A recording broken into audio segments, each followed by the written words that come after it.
And hey everyone, it's Evan Kirstel. In this run up to the holiday season, I am live with someone I've been stalking on social media for some time, Jason Steinhauer. Jason, how are you? I'm doing well. Listen, if I get stalked by you, I consider that a compliment. So, Oh, I'll stalk you anytime. But we have never been introduced, but we have quite a few mutual interests in technology, in social media, and crypto. But before we dive into all these topics, maybe introduce yourself, who you are, where you are, and a little bit about this fabulous new book you've written, History Disrupted. cool. Well, I'm Jason Steinhauer. I am what is termed a public historian, and I live in Washington, D.C. And real briefly, people are probably familiar with history as a profession. History is kind of segmented, subdivided, if you will, into two broad camps: academic historians, which are typically your professors who teach inside universities, and public historians. And these are oftentimes historians who work in museums, archives, libraries, historical societies, etc. So that's where I came out of, the public history world, and I consider myself a public historian. I used to work in museums. I then worked at the Library of Congress for a while. I was the founding director of a academic center called the LePage Center for History and the Public Interest. And now I host a show on Clubhouse. I have my own cryptocurrency, as you mentioned. I have a newsletter on Substack, and I just wrote a book called History Disrupted: How Social Media and the World Wide Web Have Changed the Past. This book, culmination of 5.5 years of research, looks at how social media and the web are actually shaping what we know about history and even changing the definition of history itself. Wow, that is a fantastic topic and so timely with all the division in our country. Before we jump into the book, I must say I'm an amateur historian, a lover of history, a reader, and I consume tons of history, audiobooks, content online, streaming content. But most historians are, to say the least, a little bookish. Is that the right word? How did you have such an interest in technology as a historian, and how did you sort of become such a prolific content creator as a historian? How did you get your head out of the book, basically, to start creating content in the way you have online and through digital channels? Well, what's interesting is that I think for me personally, I've always had this creative side. Like, I was a musician when I was younger. I was in theater and did plays and acting when I was younger. And I started my career in museums. So I started my career working on exhibitions. And I was always interested in how history gets creatively expressed in different modes. And it used to be sort of in a three-dimensional physical space with museums. But then as the web and social media have come to dominate our lives, I really got interested in how to creatively communicate history in cyberspaces. And that has sort of been an interest of mine really for the past 6 or 7 years. One of the other things I did when I was at the Library of Congress is I pitched to some of my colleagues that we should have our own field called history communication. And history communication should examine how history gets communicated through various platforms and media platforms. And so I began experimenting with that 7, 8, 9, 10 years ago. And this book is really the culmination of it. So I'm not like a super early adopter. Like, I'm not the first person to have Bitcoin, and I'm not the first person to get on Twitter. But I do like to experiment and try to be creative. And I think that's led me to these different places. Fantastic. And as far as the book, tell us about the genesis of the idea of History Disrupted. What was the spark that kind of led to you writing the book? And tell us about the process, what you went through over the past number of years. Yeah, the process question is a good one, because I learned a lot writing this book. At one point, this book was 80,000 words. Its finished version is 50,000. So over the course of the book, I actually took out 30,000 words of material. It was a much longer book. It went in a lot of different directions, but I really had to force myself to become a better editor, a sharper editor, a better writer, and really trim down and focus on the story I was going to tell, and realize that stuff that wasn't actually essential to that story could be another book, or could be a newsletter, or it could be a whole bunch of different Clubhouse chats. So the process was really interesting. And it was really important to me to write a good book that people like you would want to read. I didn't want it to just be for professors. I wanted people who were interested in tech, interested in history, to care and read this book. And so I'm excited to see what you think when you read it. If you think not only is it interesting, but is it a good written book? Because I tried really hard to make it so. That's great. I can't wait to dive in. What surprised you in the course of your analysis and research and writing? Anything counterintuitive? Maybe a couple of insights that you discovered that you were surprised by yourself? I went into this book 5.5 years ago actually quite positive, and I left quite negative. I hate to be a downer. Amazing how that yeah, I hate to be a downer about these things, especially as we're using tech platforms and doing this on a tech platform. But the conclusion to the book is a lot more pessimistic than even I thought I was capable of writing. And the reason is, one thing I found as I was researching and really started to dig into this was that how do I put this? What the web has done for history is it's actually not really taught us anything substantial that we can take home. What it's done is actually further embed the values of the web deeper into our lives. Mm. So what do I mean by this? Very provocative. Yeah, I'd love to. Yeah. So what do I mean by this? Well, I started out with this premise of there's history all around us now on the web in ways that there weren't ever before, right? With Wikipedia, there's millions and millions of history pages. You scroll on Twitter every day, you can find historians like myself shouting and yelling and talking and sharing research. If you look at New York Times 1619 Project or Time Magazine's history section or Washington Post history section, it's everywhere. So the assumption is that, like, oh, this must be good. Like this must mean we're learning more history. But the more studies that have come out, the more people I talked to, the more research I did, actually what this is really doing is it's just reinforcing to us how important the web is to our lives and how much we rely on it and depend on it, but it's not actually having any kind of educational impact. And so, in other words, the more we embrace social media to try to communicate history, we don't actually improve understanding of history. All we do is just make ourselves more addicted to social media. So as far as the content, there is a lot of content, some of good, bad, indifferent. Is it sort of junk food? Is that part of your thesis, that this history content we're consuming is kind of like snackable food that we watch doing something else and that we're really not learning or retaining? Or what's wrong with good history presented well on these platforms? Is there just not enough of that? Or is there something else going on? Yeah, that's a great question. So this is actually how the book is set up. So what I started to realize was that there are actually certain genres that people tend to gravitate towards when they create history content on the web. And the reason we do that is because those are the types of genres that are incentivized by the platforms in order to attain visibility. So in other words, when you create content on social media, the number one objective is to make sure people see it. Right. And so in order to see it, you have to rely on certain conventions or certain tricks in order to get people to see things in your feed. And so what happens over time is that regardless of whether you're a professional historian or a disinformation agent or an amateur hobbyist, you tend to gravitate back towards different tricks and mechanisms in order to get the stuff viewed. And so what happens is, this is why I say it's changing the definition of history. What we actually consider to be history now aligns with those conventions. And so what the web has done is actually changed the definition of history right before our eyes. It's basically made the creation of history content the sort of foremost important thing.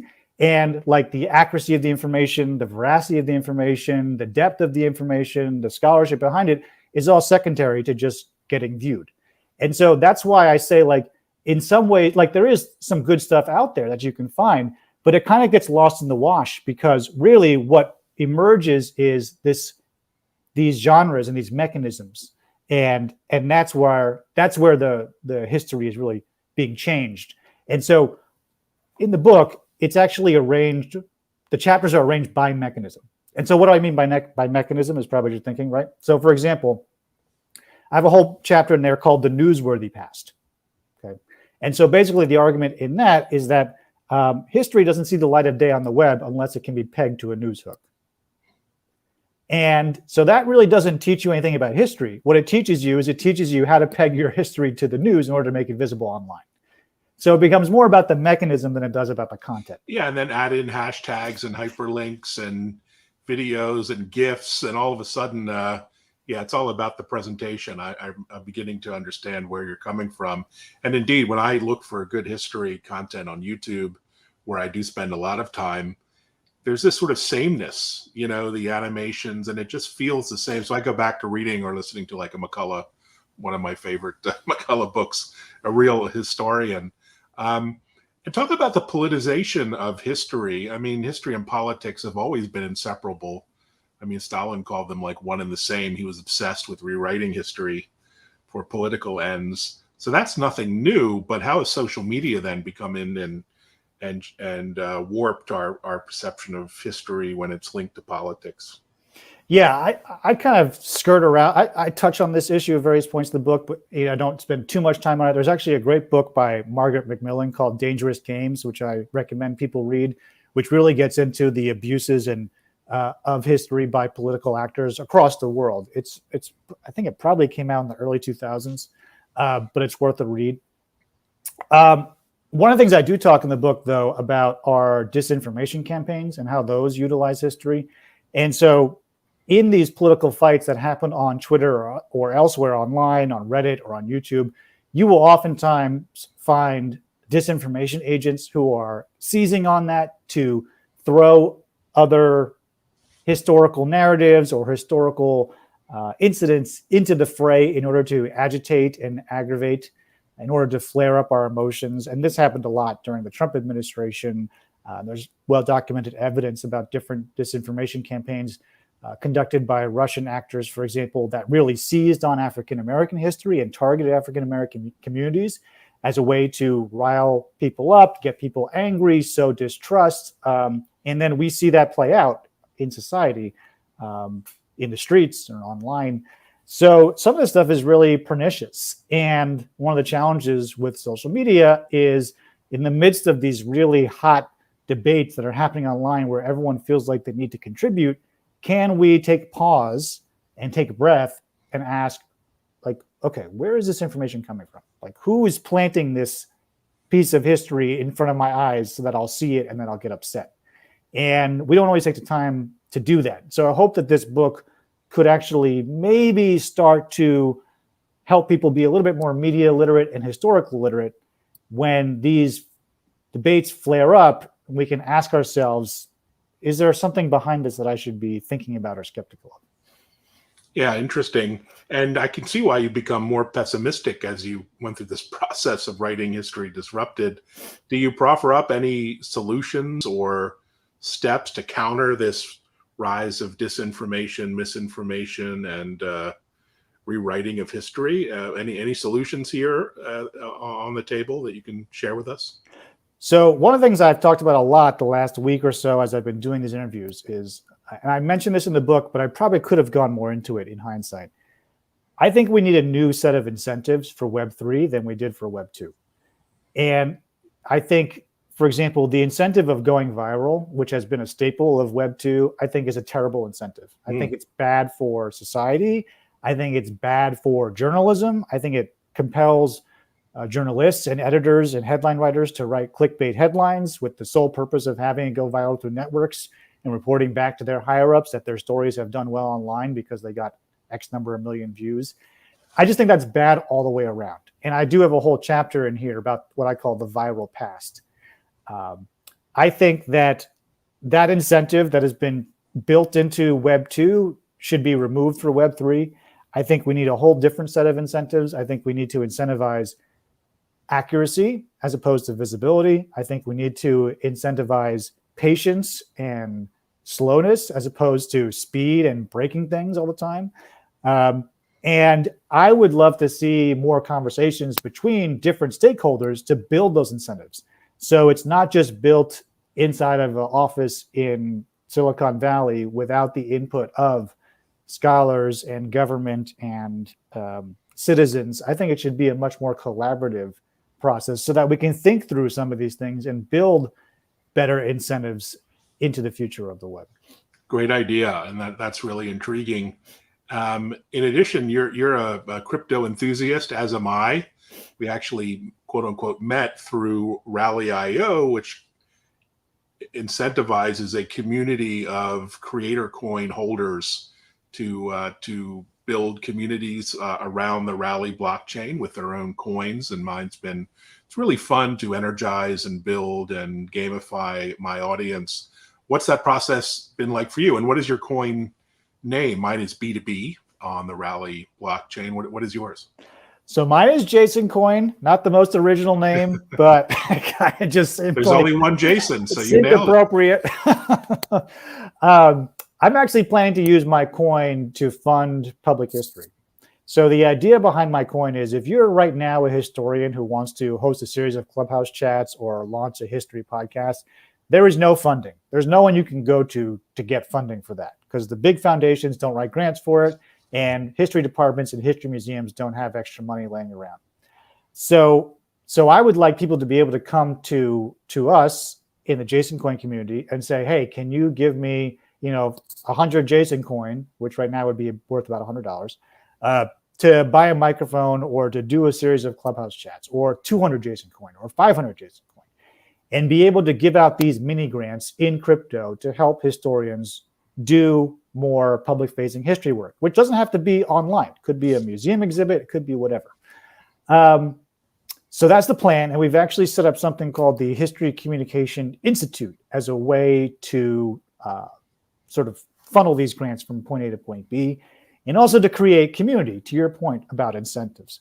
So if people are interested in getting involved in that, you can get some JasonCoin, join the HCI, or if you want to support us, you can get some JasonCoin and donate it to the HCI or hold on to it and give it to a historian in your life. But that's the vision. I have to admit, working on this book hasn't given me a ton of time yet to actually set all this up, but it is a resolution for the new year to get it more up and running.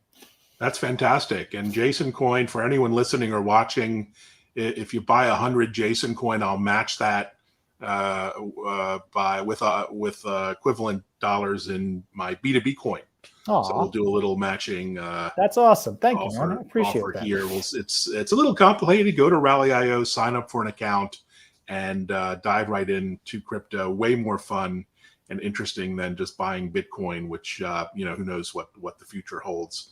So, what are you most excited about going into January 2022? Are you optimistic at all as we're in this new COVID wave? But what will you be focused on for the next year? So I'm actually hoping to be on the road a lot next year, COVID permitting, to talk about the book. I've got a book release party in DC on January 7th. Anybody in DC or the DC area is welcome to join. And then I've got some events in Philadelphia and New York.